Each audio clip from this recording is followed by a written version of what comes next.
I want to take a few moments to acknowledge some dignitaries we have here in the room. First of all, we're going to acknowledge our wonderful mayor, Mayor Lori Klein Quinn.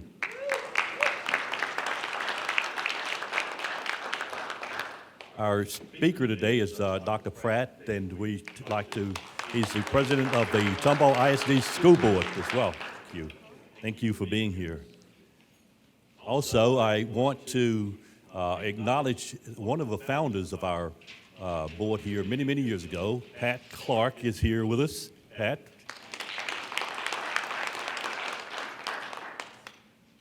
Also, we want to thank Valley Ranch for this wonderful food they brought in for us. And always we want to thank and acknowledge Janetta. Janetta is here all the time, taking good care of us. She's a videographer.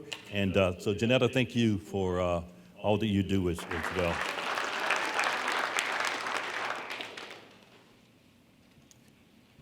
So if you guys sit and enjoy your food for a few minutes, we're going to have our national anthem played by my wife, Paula, and a very dear friend, Miss Julia McCain.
So I'm going to be talking about two topics today. The first one is going to be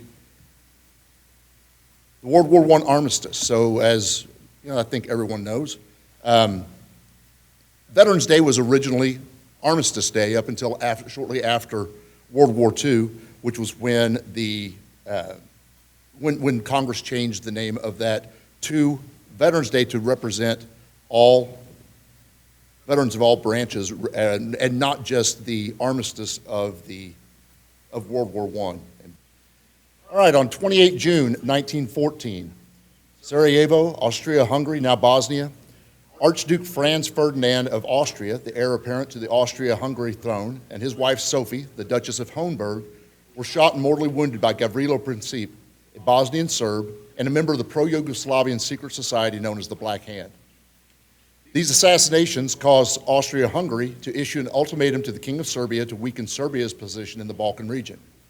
Serbia's refusal led to Austria-Hungary declaring war on Serbia, which was the catalyst that began the Great War. It wasn't long until the Central Powers aligned behind Germany and Austria-Hungary. Italy had initially joined the Central Powers, and eventually the Ottoman Empire and Bulgaria joined. Opposing the Central Powers were the Allies. The Allies were based on the Triple Entente of the Russian Empire, the French Third Republic, and the United Kingdom of Great Britain and Ireland. Before the war had ended, Italy, as well as Romania and the United States, had joined the Allies, and the Russian government had collapsed to revolution and were no longer a contributor to the Allies. And my PowerPoint is not cooperating with me, so bear with me, and we'll do it the old-fashioned way.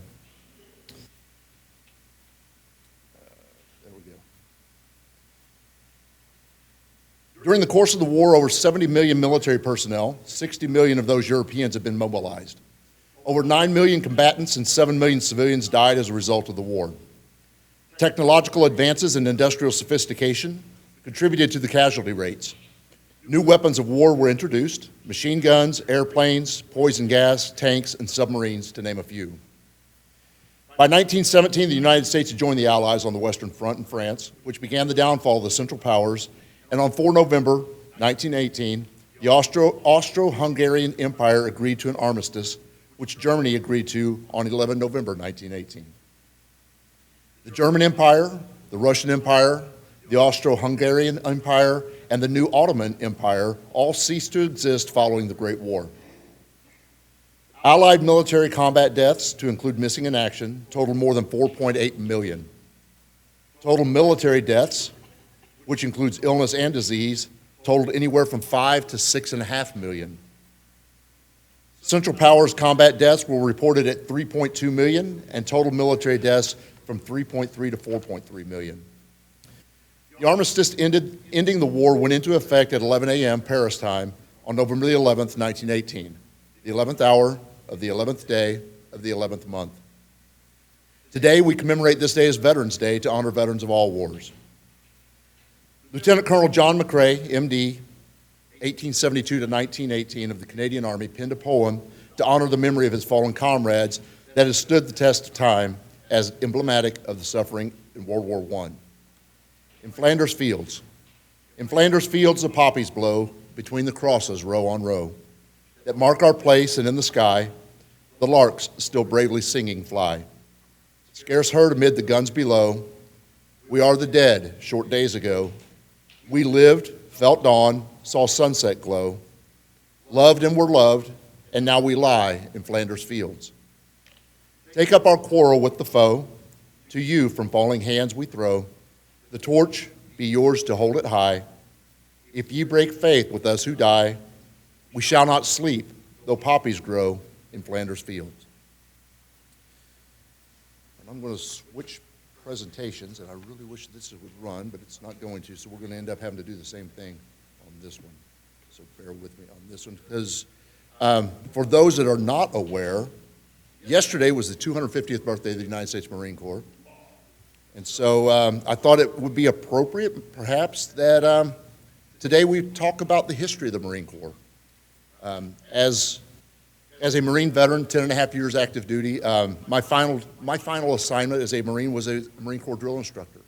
I've always been a bit of a history fan to begin with, and in Marine Corps boot camp, it's more than just getting yelled at and doing push-ups.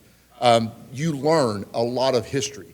You learn a lot of customs and courtesies and traditions, and that was why I wanted to become a drill instructor, was to be able to pass on that and to teach that history and that sort of thing. So hopefully y'all will learn something.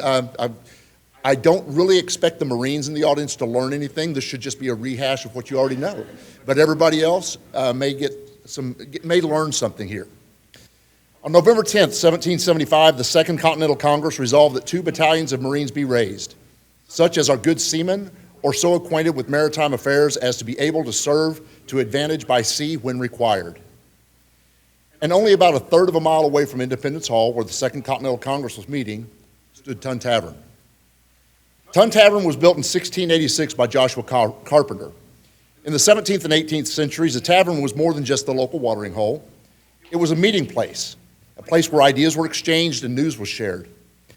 This was in the days long before the internet, TV, radio, and even widespread literacy, so going to the tavern was how the common citizen could learn what was happening in the world. In 1732, the tavern hosted the first meeting of St. John's Lodge No. 1 of the Grand Lodge of the Masonic Temple. In 1756, Benjamin Franklin used the tavern as a recruitment gathering point for the Pennsylvania militia in preparation for fighting Indian uprising. In October 1775, John Adams and 6 other members of a naval committee appointed by the Continental Congress met at the tavern to draft the Articles of War to build America's Navy. The Navy's 250th birthday is October 13th this year. So when the Congress asked for 2 battalions of Marines, it made perfect sense to go to Tun Tavern to recruit them. Samuel Nicholas was commissioned to raise the 2 battalions, and the manager of Tun Tavern, Robert Mullen, is lauded as the first Marine recruiter.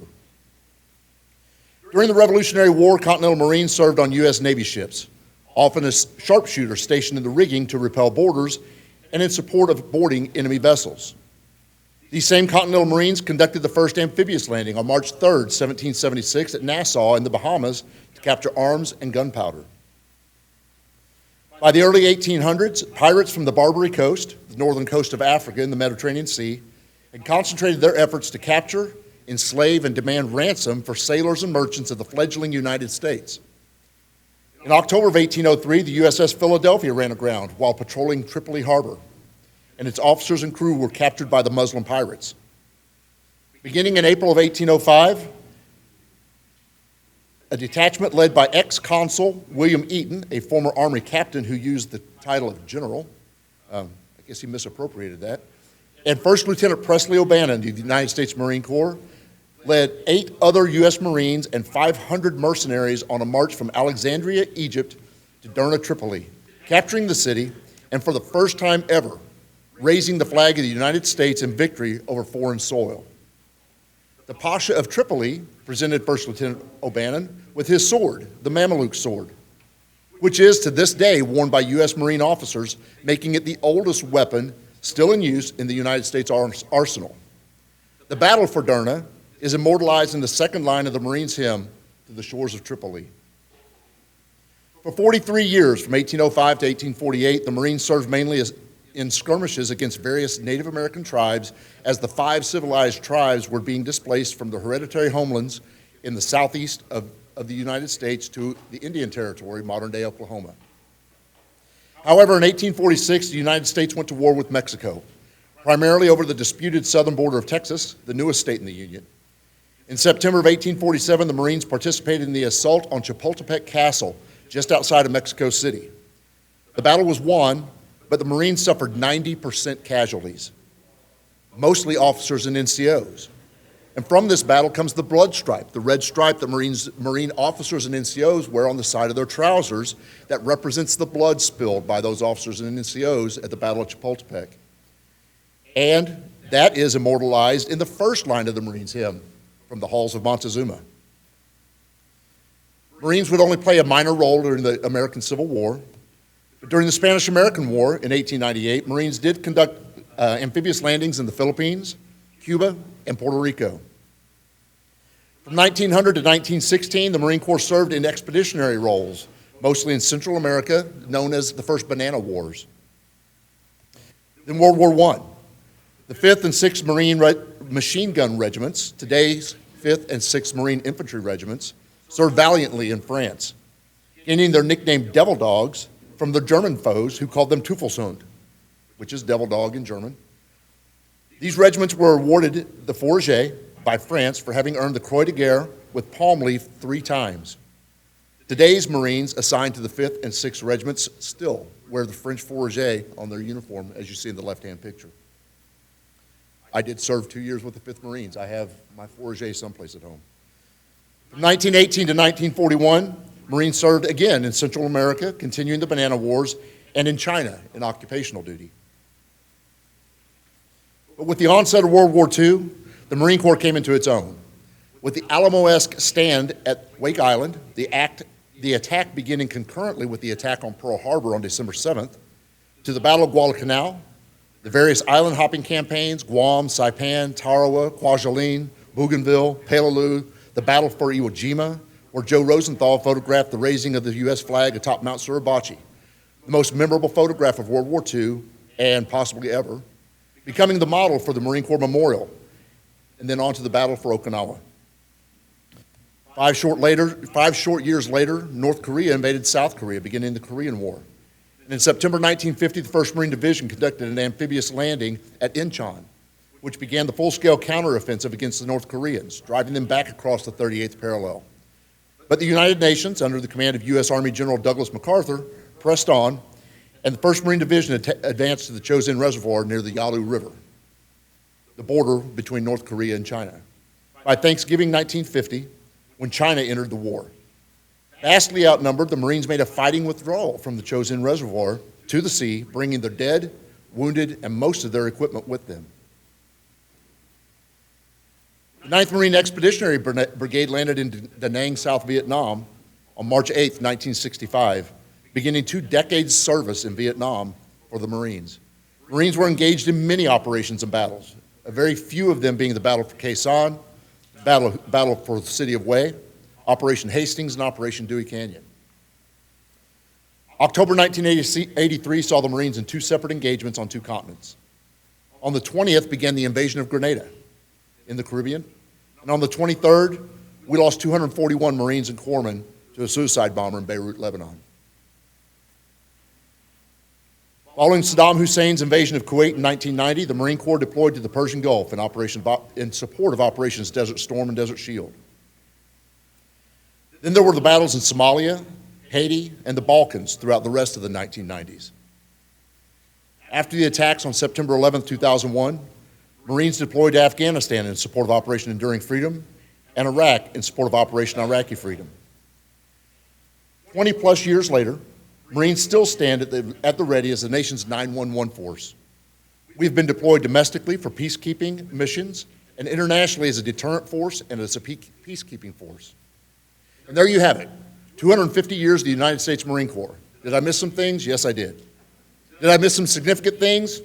Probably, but did I hit the high points and give a basic understanding of who we are, we who claim the title United States Marines? I believe I did. Thank you for your time. And to wrap up, I've got one more, and Lori's going to get tired of hearing this one because she heard me say this one yesterday, and she heard Steve Allison give it this morning. There's a poem that actually, as veterans, it's oftentimes hard for us to accept gratitude. It's just in our DNA. So these types of events, Veterans Day events, and that sort of thing, can be very difficult for some veterans. There are a lot of veterans that feel that it dredges up memories of things that they'd rather not remember. I try to look at it from a different perspective. I see it as gratitude of our community. We've got a wonderful community here. Look at you gathered here. Tomball has been extremely gracious to the veteran community. Texas has been extremely gracious to the veteran community. And we continue to ensure that America is grateful to the veteran community. But we as veterans, we kind of view Veterans Day from a different perspective. And this poem kind of outlines that a bit. I saw the soldiers marching one drear November day, those heroes bold from wars of old in countries far away. I heard the drums like thunder, the sound of marching feet, as men of ancient valor marched down our little street. I heard the skirl of bagpipes, the blare of brasses bold, as heroes from another time relived the days of old. The old, the halt, the lame, the slow, they marched with solemn pace to honor comrades fallen at another time and place. I felt the tightness in my throat, the tears that burned my eyes, as I watched with quiet dignity of old men marching by. The fine young men and women too, in battles long ago, who gave their youth and some their lives to fight our country's foe. On this day will be remembered by comrades who remain, and by the heavens weeping with softly falling rain. The medals softly jingling on every passing chest, in memory of companions who've long been laid to rest. There are some unfit, and some who sit in wheelchairs row on row, while they recall what price was paid to turn our country's foe. And some will stand with tear-dimmed eyes, and some with faces grim, while all repeat the solemn vow, we will remember them. Thank you.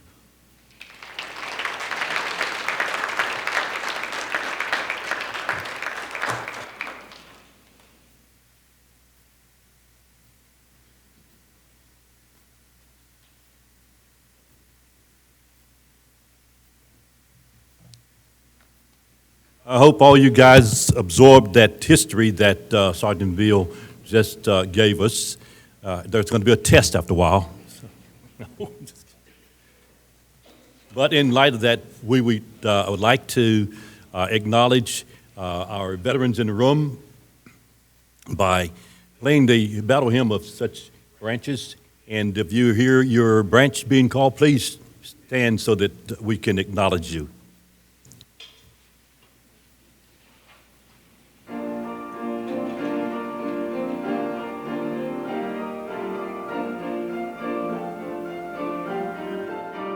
Army.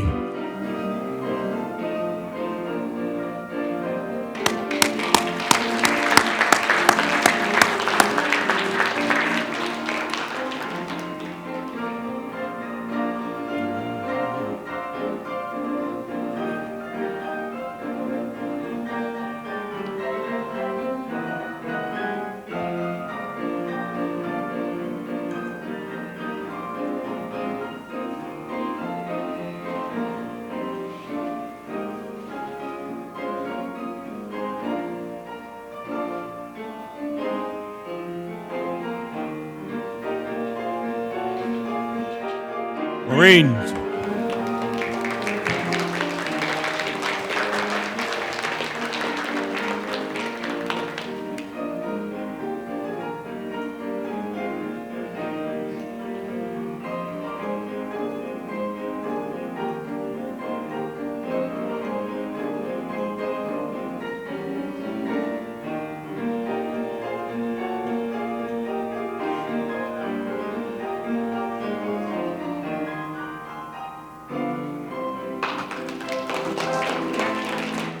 Navy.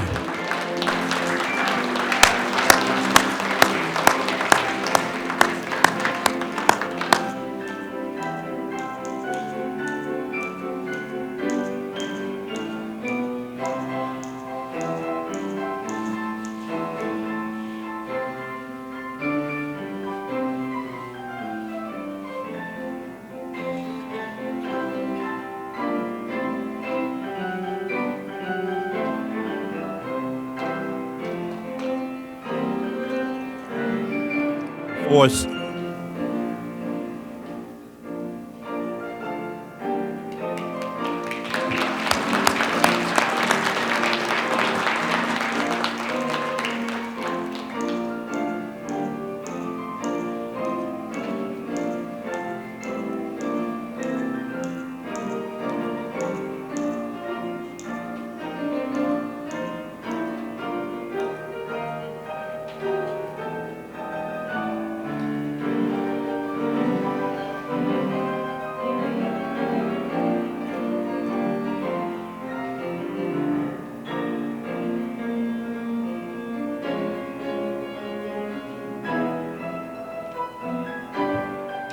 Coast Guard.